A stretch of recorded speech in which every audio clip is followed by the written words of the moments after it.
Kita ko na naman yung aking classmate nung high school, ay nung college. Yung humiram nung assignment ko tapos hindi niya binalik.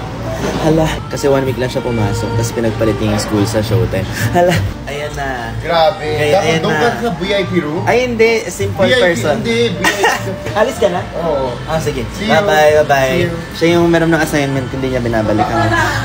Tingin guys, itsura ko dyan sobrang payat ko. Nagtitipid pa ako niyan for lunch. Kidding aside, kaya andito ako lagi every 2 to 3 weeks kasi nagpapa-down perm ako. Pansin niyo ng clip kanina, pag ganun kasi yung tubo ng buhok ko. So kailangan ko siya pababain sa gilid. Meron silang pa-biscuit lagi. Ayan, sobrang sarap. Oh. Ay ate, bago pala baka matamaan. Pero go lang, sasaktan din naman tayo in the end. Ba't ganun? Ang aga-aga. Smile ka naman dyan. Tada! Thank you! Thank you, sir!